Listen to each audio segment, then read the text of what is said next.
Welcome everybody to Make It Make Sense. I'm your host, Monique Pressley. Happy Monday. This is the day of the week that we reserve for Monday motivation. No matter what else is going on in the world, there are things that are positive. There are things that are good.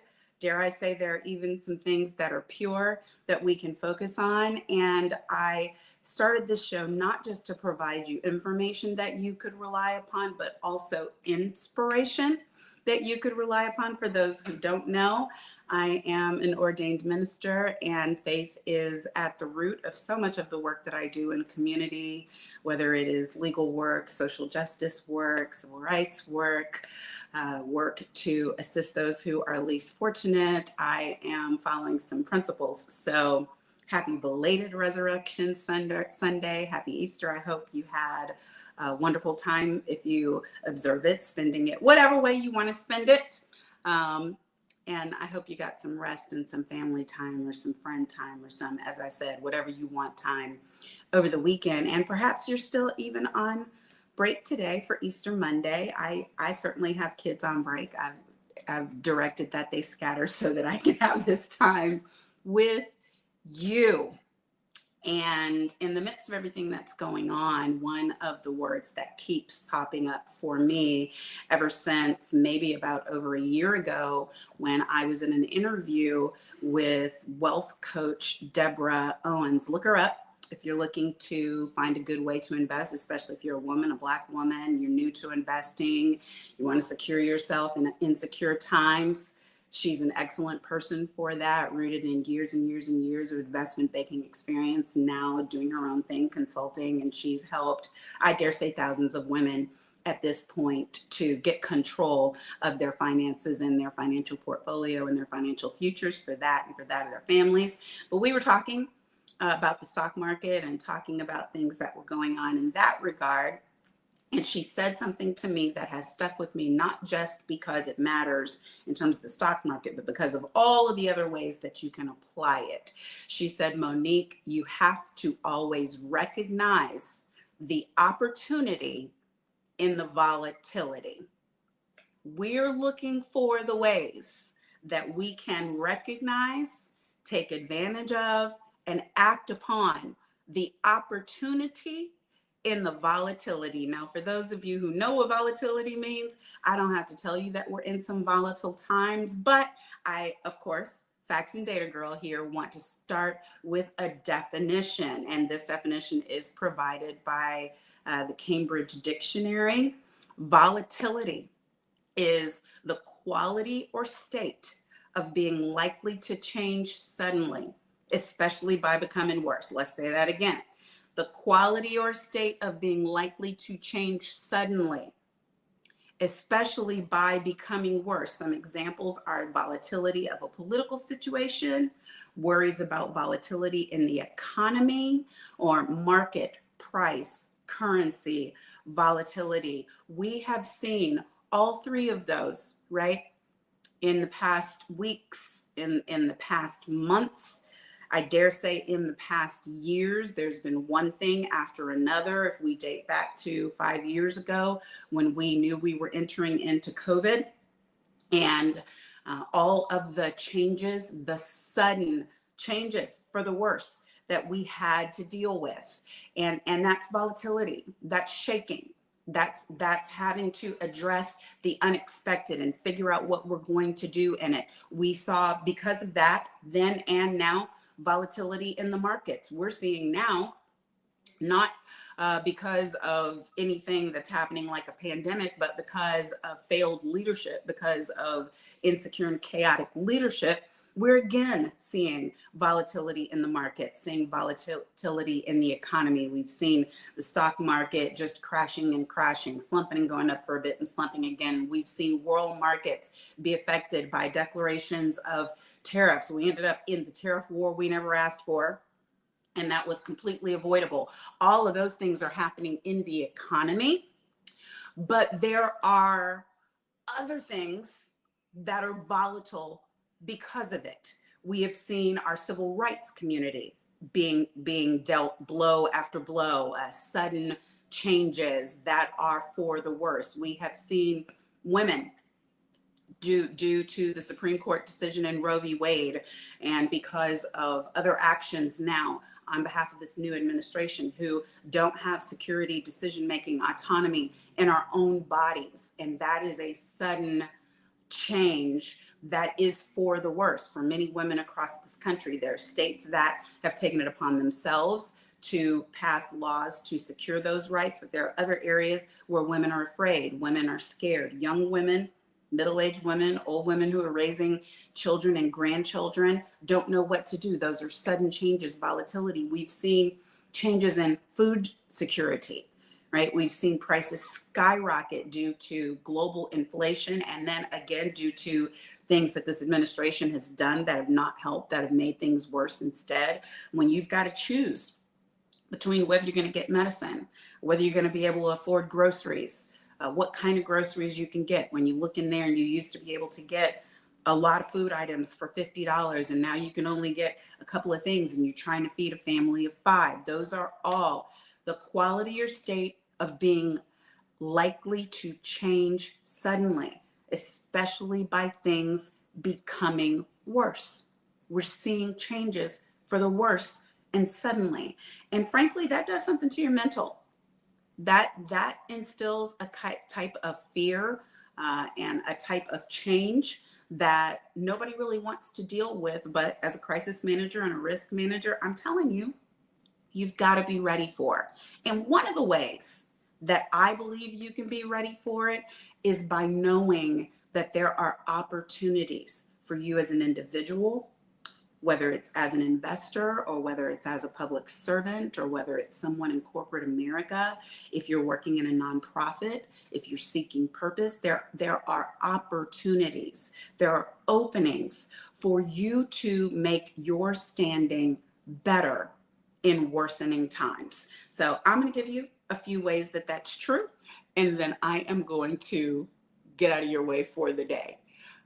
One of the first ways that you can hopefully experience bettering times is by recognizing that there are opportunities in the volatility, recognizing that no matter what it is that you are actually dealing with, that there are people who need your help. And I want to try to put, if I can, I want to share my screen. Okay. So first is this: there will always be opportunity where there is volatility. If the circumstances have volition, if there is sudden change, there will always be opportunity where there is volatility. So if you're looking at a circumstance where something is going on and it's unexpected, then what you're going to be doing is also looking for the ways that you can change it, looking for the ways that you can improve it. There are always going to be openings there for somebody who is not just trying to be reactionary. Oh, this is bad. Oh, this is bad. Oh, this is terrible. You're going to always be looking for ways that you can get in and utilize your set skills. You know, maybe you are in an area where there's a food desert and you have agriculture background, you have farming background. Maybe you are you are displaced from your native homeland where you learn those skills, and now you're in a city and you have an opportunity to teach people there what it is like to have an opportunity and a volatility by answering the scarcity food question. Maybe you are someone who is now retired. You practiced law for years, but you recognize that there are all kinds of people. There are immigrants, there are people who are fighting to stay in this country, who are here legally, who are facing unknown circumstances, and you can volunteer your time. You know, maybe you practice law, no longer practice, you're a consultant, or you're just enjoying retirement, but there's need of you. So there is an opportunity for you to use skills that you haven't used before. And producers, if we can put these on the screen, that would be great. Number one is there will always be opportunity where there is volatility. But if you're looking for those opportunities, I would say number two, your purpose is in your problem. Your purpose is in your problem. There are times when I mentor people and they're always trying to figure out, what's my purpose? What's my purpose? What am I here for? What is it that God intends to do with me? I'm, just kind of loitering around, not really knowing from day to day. You're either employed or you're still a student and you're trying to figure out, why am I here? What is it that I'm here to do now? I was fortunate that I knew that I wanted to be a lawyer from a very young age, and I knew that I wanted to help people, that I wanted to be involved in social justice and civil rights, and by young age I mean 7. So part of what my purpose was presented to me, and my desires at a very young age, but it doesn't have to be that way. Doesn't have to be that way. You can be exploring all the way through going to college, or whether you want to go to college, or whether you want to enter the workforce. You can be exploring and re-exploring after you finished one career path and you're wondering, okay, I'm 55, I'm 60. What is it I'm supposed to do with the rest of these years? People are living longer and longer and want to have quality in what they do on the earth. Well, listen, let me tell you, your purpose is in your problem. I was in church over the weekend, and my pastor, Dr. Sharon Harrington Staples, was talking about the fact that you're never in a problem for nothing. Like, you're never just dealing with something that doesn't have a greater purpose, that's not meant to show you something. I think that her title was Made for the Moment, and you really are. And if you look at whatever is going on with you through the lens of, what is this meant to show me? What is this meant to teach me? What am I meant to do about it? Then it will become clearer and clearer to you that there is purpose in your problem. One of the easiest examples for me, it's Autism Awareness Month.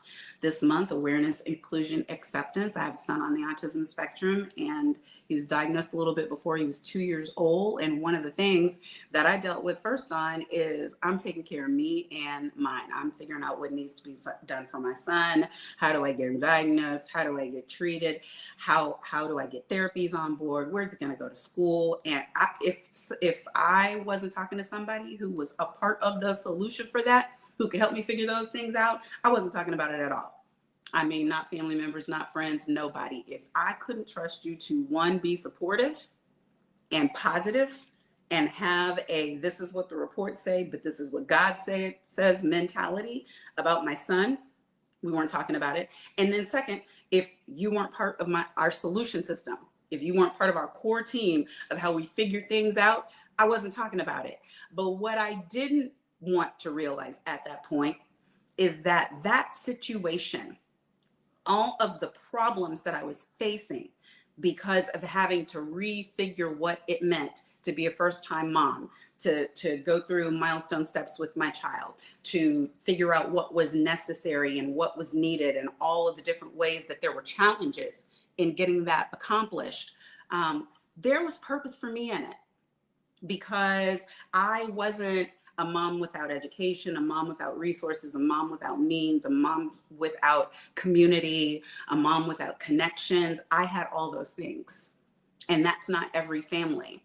And so it very shortly became not just what I could do or we could do for our son. It became, what are we called to do for other families similarly situated, without access to an opportunity to do as much as we could.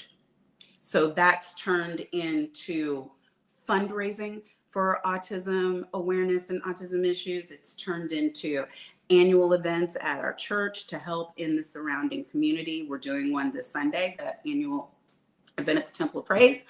You can go to Temple of Praise on Instagram or on Facebook and look up the information about that. And I'll be sharing, bringing information for the community and bringing treats for the kids. Everybody's wearing blue.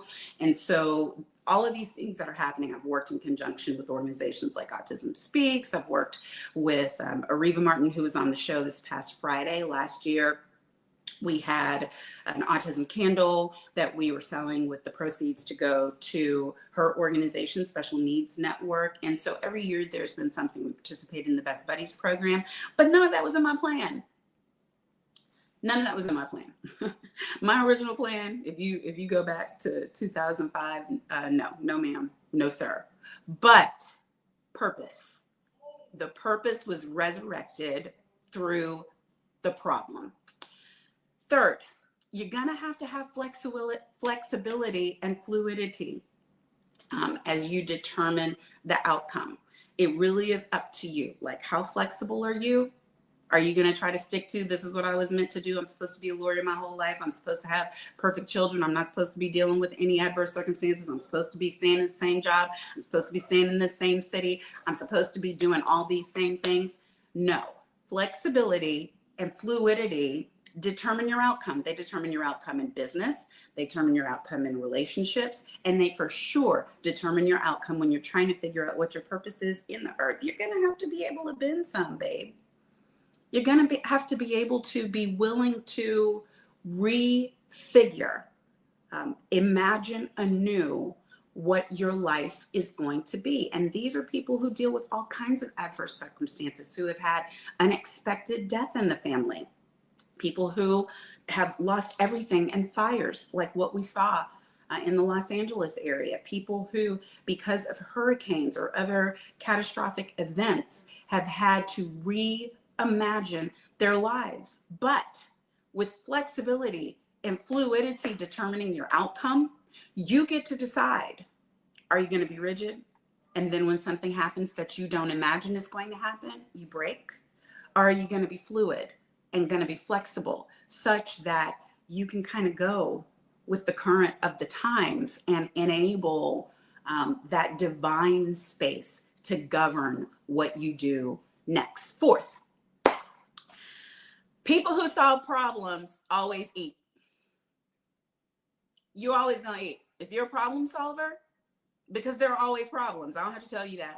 It's not just your problems. It's not just the ones that are for your purpose. It's being able to wake up to the problems around you and say, whoa, I see that happening. There's something that I can do about that. People are always looking for not just the problem diagnosers, not just the problem identifiers, but the problem solver. And that's a good point for your team as well. If you're a team member and you're reporting to somebody else who's the visionary at the top, they don't need you bringing them problems that you don't have solutions for already. When you identify the problem, you're immediately coming up with the troubleshooting for the problem. You're just coming and saying, this is happening. What are we going to do? What are we going to do? No, you're coming saying this is happening and I believe that we can do this and this and this, or I'm researching this and this and this, or I'm looking at it. I don't have the answer for you yet, but I'm seeking the advice of others on this and this and this. Trust me.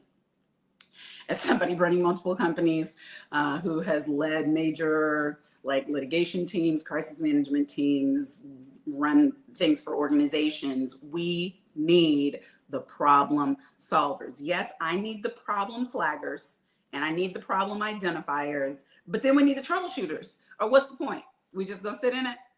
No.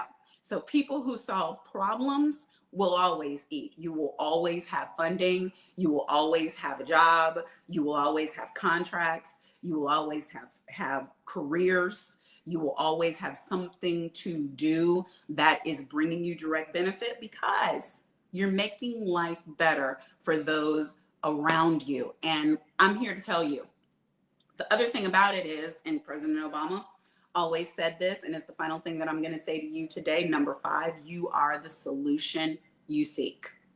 You are the solution. So if you are always identifying problems and you're wondering, you're looking around and you're like, I just don't understand. I don't understand why this is configured in this way. It makes no sense. I don't understand why every time I'm trying to order something, I've got to go 20 miles away in order to, or I don't understand why this pet service isn't doing, or I don't understand why this cleaning company hasn't figured out how. You're the solution.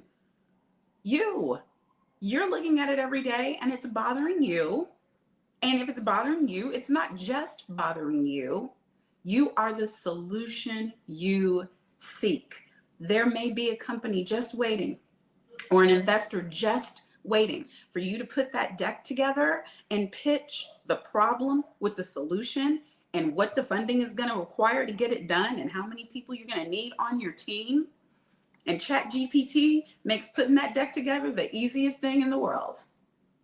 You are the solution. Maybe there are people in your own community who are suffering the same way you were suffering until you figured something out for yourself. And it's time for you to expand it so that you can aid your neighborhood, your community, and then maybe your city, your state, this country, the world.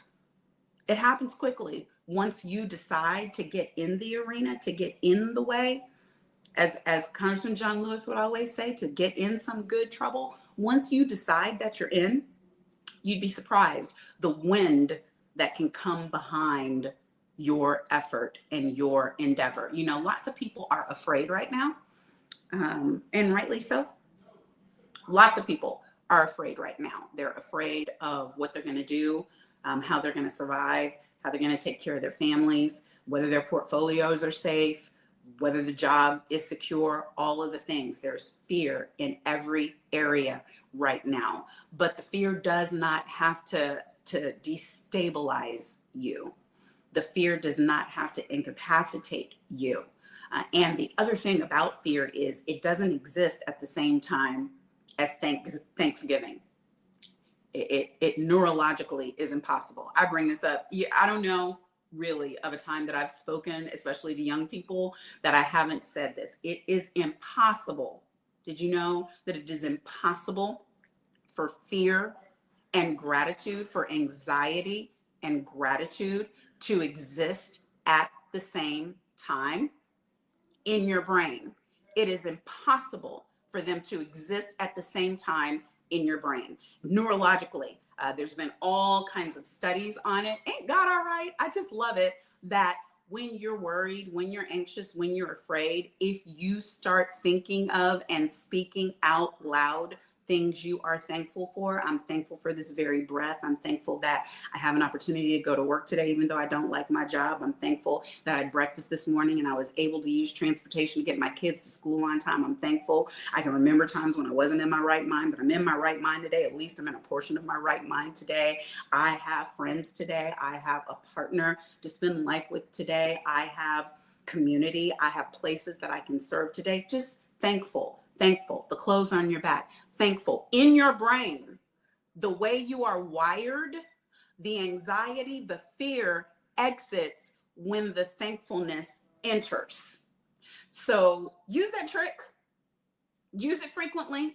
Not just a lot of people get up in the morning, do their morning meditation, do their morning thankfulness. No, throughout the day, when that anxiety starts coming in, it needs to really switch. Whether you are a faith believer or not, you can still be thankful. You can be thankful for the goodness that the universe is showing you. Because you can look around, it doesn't take much to see that there are other people that are not so fortunate, that are not situated in the same way. And sometimes, yes, your thankfulness is by comparison. And then you're freed up to get in and help because you've gotten outside of your own way. You've gotten outside of that stinking thinking that is controlling the way you look at your day, your week, your life, and you're starting to think about ways that you can help others. And let me tell you, it makes everything better once you get busy.